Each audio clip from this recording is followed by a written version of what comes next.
الله يخليك يا كابتن، ربنا يبارك فيك. ما شاء الله اديني في العتايه يا ابو حميد والله. بس النبي ما تقولش تاني بقى 20 سنه وتزعل. 37 سنه خلاص انا غلطان يا عم. يا عم انت مش مضيط. عجوز وعجوز كمان. لا ما شاء الله والله يا احمد. زي ما قلت له قال لك خد لعيب عجوز، خد لعيب عجوز. عجوز. لا لو عجوز خليك عجوز كده على طول يا احمد، كده انت 10 على 10. احمد كابتن فتحي سند، كابتن اشرف قاسم، كابتن وليد بيمسوا عليك. مبروك يا كابتن. ربنا يخليك يا كابتن. طبعا تحياتي طبعا كابتن فتحي، انا مش عارف مين تاني موجود يا كابتن. كابتن اشرف قاسم، كابتن وليد صلاح.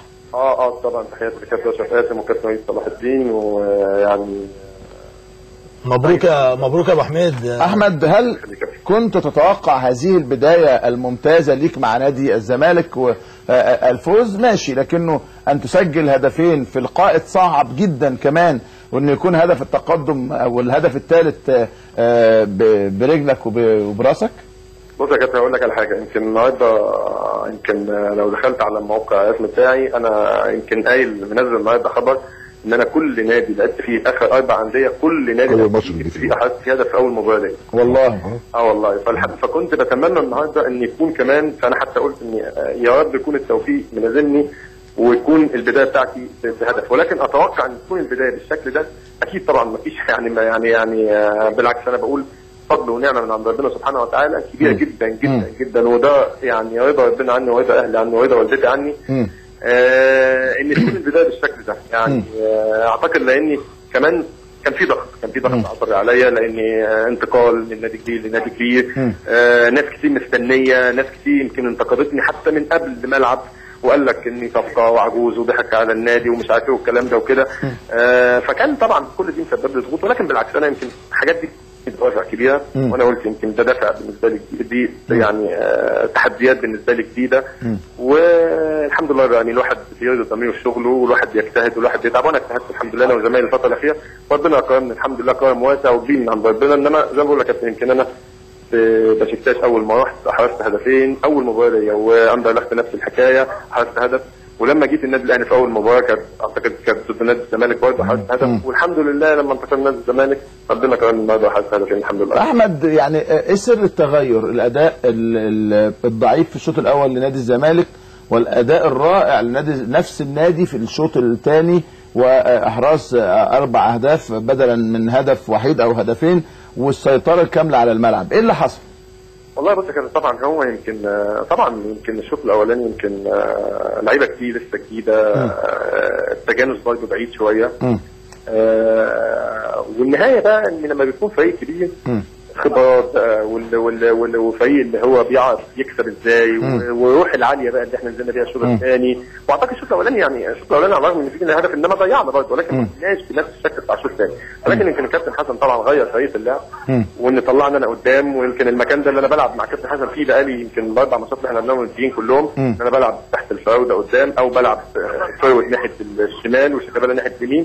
فالحمد لله لما الكابتن قلب الخطه بقى فيه هجوم مكثف لينا قدام. واعتقد ان الحمد لله قدر ربنا ان احنا وفقنا ان نجيب 4 اجوان، وكمان كنا ممكن نضاعف النتيجه، يعني ممكن نجيب 5 و6، ودي روح جديده الحمد لله وروح كويسه، ونتمنى ان شاء الله باذن الله ان دي تكون روح باذن الله لعيبه نادي الزمالك، ان ما فيش مشكله احنا جبنا 4 ويمكن جعفر ضيع اجوان وشيكابالا ضيع اجوان ومحمد ضيع، فاعتقد ان يعني يمكن تغيير الطريقه فادنا كتير الشوط الثاني، وروح العاليه، اصرار اللعيبه على المكسب، وده كان مهم. يمكن بين الشوطين احنا قلنا ان شاء الله هننزل، وتعادلنا احنا هننزل وهنأدي جيم كبير ولسه بدري والكلام ده وكده، واعتقد ان الحمد لله روح اللعيبه يعني انا بشكرهم طبعا على روحهم. اتمنى ان شاء الله تكون دي البدايه، احنا لسه طبعا يمكن دي اول مباراه ولكن مهمه، فينا دفعه كبيره، بتدينا دفعه معنويه. اتمنى ان شاء الله باذن الله ان احنا نكمل نفس الروح نفس الاداء، ويا رب ان شاء الله باذن الله تكون اول بطوله ليا مع نادي الزمالك، واول بطوله لعيبه نادي الزمالك باذن الله. حاسس ان البطوله قريبه من نادي الزمالك بعد الفوز الكبير النهارده على وادي دجله، خصوصا ان المباراه المقبله مع الفائز من الجونه بترول اسيوط. شديد احترامنا للفريقين، لكنه المباراه ستكون في القاهره، خبره الزمالك، رغبه الزمالك هتكون قويه، وايضا انه مش في طريق الزمالك مثلا الاسماعيلي، مش في طريق الزمالك الاهلي، السكه الى حد ما اسهل شويه يا كابتن احمد. بالتمني مش كفايه برضه يا كابتن، يعني عشان نوصل وعشان نحقق كاس لازم نجتهد، لازم نتعب، ولازم يبقى الماتش الجاي اضعاف الماتش ده في الجهد وفي صاير اللعيبه. عشان توصل ما ينفعش نقول احساس والكلام ده وكده، لان الموبايل يعني مش ممكن بيحصل فيها حاجات كتير يعني. انما هو انا يعني اللي يطمني ان احنا نقدم نفس الروح دي اللي نقدر نقول ان شاء الله باذن الله هنوصل لبعيد في الكاس ان شاء الله ونقدر نحققه باذن الله. احمد، ما قرأناه في الصحف في بعض المواقع عن ان احمد حسن بدأ حالة الغضب، انه ما خدش القسط بتاعه وبيطالب مجلس ادارة الزمالك بمستحقاته.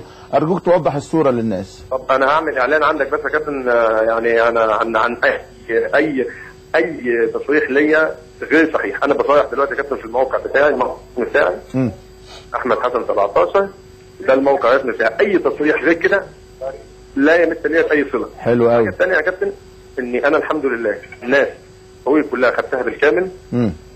مفيش اي مشكله خالص بين نادي الزمالك في الوقت الحالي.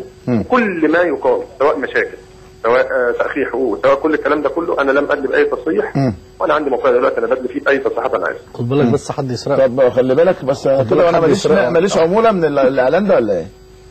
ما هو ايه؟ هعمل ايه؟ طب ما انت بتسالني على حاجه فانا بقول لك انا طلعتك عندك 22 سنه زعلت وعملت الاعلان هنا وما قلتليش مثلا ليك 10% ولا 15% يا ابو حميد. انت حبيبي يا كابتن، انت جميل يا احمد والله. طب كمالة بيسلم عليك جدا جدا. جنبك ولا فين؟ كمالة ما تخليه ينطق بقى. هاتوا ينطق. بص عشان هو هاتوا ينطق بس هيتكلم. خليه هاتوا عايز اكلمه والله. يعني مدى حب شيكابالا ليا هخليه ينطق بس عشان هات. انا استاذن انا كابتن انا يا شيكا ممنوعين يا شوشو ممنوعين. لا مش ممنوعين. شيكابالا يا شيكا. ده اول مره يتكلم. يا شيكا ازيك؟ حبيبي يا كابتن مصر. مبروك يا شيكا. ربنا يخليك يا اخي نور كده وكلم جمهور مصر وكلم جمهور الزمالك، الناس حابه تسمعك يا شيكا. عشان حبيبي بس يا كابتن. وانت حبيبي والله. شيكا النهارده شكل جديد وتوب جديد وحاجه عجبت الناس كلها، هدوء ثقه وصنعت اهداف وحسيت ان انت متحمل مسؤوليه. بسم الله ما شاء الله عليك. طبعا يا كابتن احنا عملنا المعسكر في النمسا وعملنا معسكر كويس. واحنا قلنا قبل الماتش ممكن وارد قوي يخش فينا جول، بس الفرقه الكبيره دايما لازم تمسك نفسها. زي ما حضرتك شفت الشوط الثاني مسكنا نفسنا وقدرنا نلعب كويس وعملنا كوره كويسه في الشوط الثاني. شيكابالا ما خفتش والزمالك مغلوب 1-0 ومباراه كاس بخروج المغلوب وجود 30-40 الف متفرج من جماهير الزمالك النهارده بسم الله ما شاء الله، ما حصلكش نوع من انواع القلق وانتم متاخرين 1-0؟ لا خالص عشان في الملعب في ناس كبيره. في ناس كبيره. كابتن في ناس كتير كبار يعني. اذا كابتن احمد حسن بخبرته دي قدر يخلي الملعب كله فيه هدوء. يعني بيتكلم مع اللي جنبه وقدام في عمرو زكي واحمد جعفر وفي فتح الله ورا وهاني في خبره كتير في الفرقه عن السنه اللي فاتت. فقدر الحاجات دي يبقى فيه هدوء الشوط الثاني وقدرنا نلم نفسنا والحمد لله النتيجه كانت كويسه. شيكابالا يعني كان السنه اللي فاتت بيقولوا شيكابالا هو النجم الاوحد، انت قلت لي فاجئتني قلت لي في ناس كبيره، ده بيبسطك؟ ما قالش هو